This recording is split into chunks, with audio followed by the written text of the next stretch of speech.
This is an important one, man. You're back. Yes, I am back. It's good to be alive. Welcome back, Brian, my frenemy, guys. We rejoice. Yeah, it's been a long few months here, and I've missed you guys. I've missed being a part of this, and I think this program and what we're doing with NorCalCyclingVideos is really kind of what got me through this. So thanks, everyone. Yeah, dude, I was just counting the days until he could be back on the channel, and I know the fans have been waiting. I've been getting tons of comments.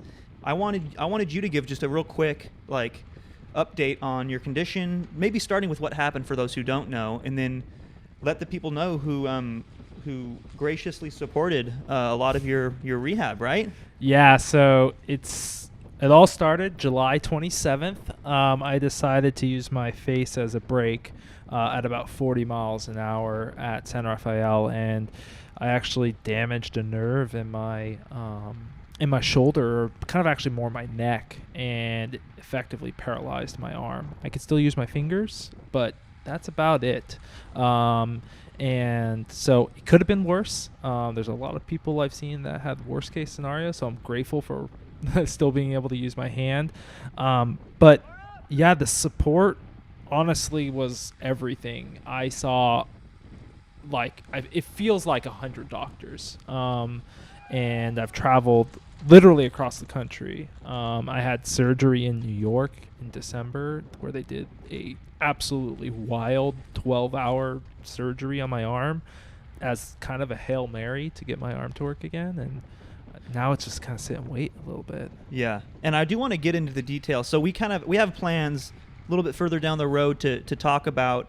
We have a lot of thoughts on this. Brian has a lot of thoughts on this. I have a lot of questions. We're going to sit down and hash out the details of Brian's journey, and we're going to talk about what this means in the sport of cycling today. And I think we have a lot of interesting points.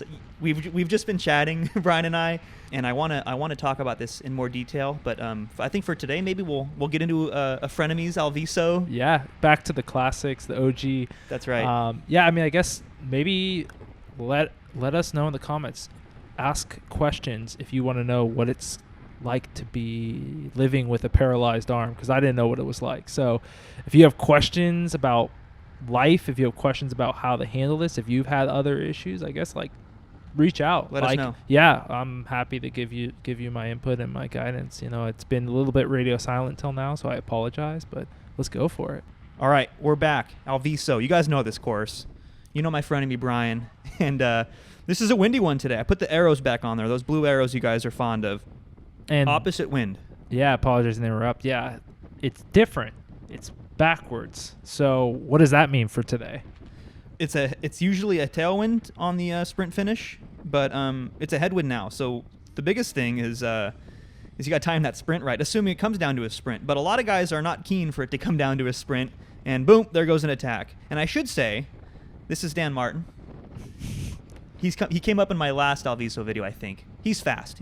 That's all you have to know about Dan Martin. He's fast. He can get away in a windy day like this pretty easily, so I'm going to be marking that attack. This is our third attempt at getting away. Dan and I. We had a really good sync where, our attacks were lined up, where he would go, I would follow, we would get caught. I would go, he would follow, we would get caught. This is third time's a charm. The first two kind of softened up the field.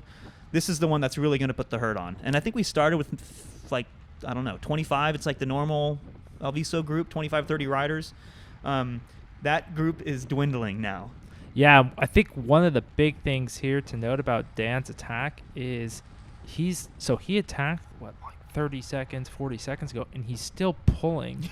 And I think that's really fundamental after those kind of initial punches have been thrown out there, is to actually carry it through. And you can't just attack one straight away, flick your elbow, and assume the guy who followed you is just going to pull. You have to take the initiative and pull a little bit longer, especially late in these races when people are tired. As you're doing here too, you're taking quite a long pull with a tailwind, though. Correct me, right? This is a tailwind here. This is usually the difficult part of the course, but now we're 27. I mean, it's not the fastest, but I'm doing 300 watts and we're doing 27 miles an hour. So yes, to your point, getting on the front and demonstrating that you want this to work by doing an extra long pull is the most motivating thing when you have a brake mate. Yes, especially like when it's only one person. Otherwise, the second rider feels like he's just getting catapulted into an effort that he doesn't want to do. Now let's talk about what just happened right there when we switched, because I think there's a lot of misinformation going around about like the etiquette on when you're in a break. This is a 2-man break. There's a crosswind. I think there's a lot of good information here that we can glean from the way Dan and I made that switch right there. So actually, let's go back and take a look at that one more time real fast. Okay, so I'm finishing up my pull. I'm coming through this corner. And you're going to see when I'm taking my pull, my power, see right now it's up to 380. That's basically when I'm taking my pull. It's up in the high 300s. And now it comes down to 250. So when I'm done with my pull, I'm not going to 0. And this is one mistake I think Dan makes. He's getting a little bit too excited. And I had to spike up to like 650 or whatever that was there. That's not efficient in a breakaway. No, I think you have to always look for the kind of delta, the difference of your speed and your power with your brake mate. And Dan, I think, is going a little too hard. It has effectively the same kind of outcome as if you were going to 0 too, which is what you never want to do. You don't want somebody coming by you at 350 watts if you're doing 0 watts. You want to be doing 300 watts, and you only have to increase a few watts just to get back on their wheel. The catch here was that he did seem like he was coming by, I would say, way too aggressively for 9 kilometers out. Yeah, we have a gap too. Like it's not like we're desperate to like open that gap. We've established our gap. Now it's time just to put your head down and go for it. And I think the result of him spiking up a little bit too hard there, and plus, like you said, taking a bit too hard of a pull, is he kind of had a shorter pull there. I would have appreciated being the rider behind him, and in the interest of making this thing successful, have him do slightly less power, but over maybe another 5 or 10 more seconds. Yeah, my guess was that he maybe wanted to accelerate before the headwind and keep the momentum as high before the headwind. That was something I always did, was try to like, it's like keeping your momentum when you're getting on a freeway. You don't want to hit the brakes when you're on the on-ramp. You want to kind of keep on the gas a little bit so it's not as violent once you get onto the freeway. And I think that's something he did there. But he proceeded to not pull into the headwind. You ended up pulling into the headwind there pretty hard there. And here he is again on the tailwind. And the difference with that is that you are effectively getting way less draft when he is pulling in the tailwind than when you are pulling in the headwind. And you're going to see as I passed him a moment ago, my power did spike up as I was passing him, but once I got in front of him, I actually backed off a little bit because we're basically on the same team right here, even though we're not when push comes to shove and we approach the finish line. But like, I still want this to work. I'm committing energy to this, and the longer we can stay away, the better, ideally to the finish. But if we stay away for another lap or two, that means just more chasing behind. Yeah, and I think, one thing my brother used to always say is like, slow is smooth, smooth is fast. So, you don't need to get back to your target power immediately. Give yourself a second. Yeah. Give yourself a gradual few seconds. Changes. Yeah, gradual. Slow is smooth, smooth is fast. So if you're in the draft and you're doing 200 watts in the draft, and then it's your turn to take the front, it doesn't mean you go 200 to 400. It means you go 200 to 300, 300 right there. 325, you drop it down. But I gotta spike up to like 800. Yeah, it's kind of weird the way he's doing that. I don't know if he's trying to make me burn matches or not, because Dan is very skilled, he's very experienced. So I don't know. Yeah, I'm a little dumbfounded because like he is excited. Like maybe we're just not going fast enough. Maybe that's it. Maybe it's just January or February when this was, and he's on July fitness. Maybe that's what it is. You're going too slow. Your heart rate's 100, or your heart rate's 169. Pretty hard effort. Yeah, for me. It's pretty high for you. I mean, I just had to go up to 800 watts, so maybe that has something to do with it. Yeah. He's probably putzing along here. I'm doing the headwind pull again. I hate this shit. So I guess here's the question I have for you, Jeff, is were you ever evaluating the fact that you have to potentially sprint against this guy, or that he's going to counterattack you?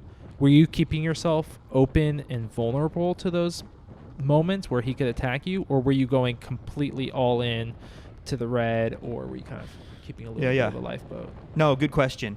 I hear this a lot, like commit 110% to the breakaway, and that means different things to different people. So in short, to answer your question, I always had a little bit left, because I'm not going to put myself so deep into the red that he can just counterattack and win. that's bad racing. That's bad strategy. Agreed.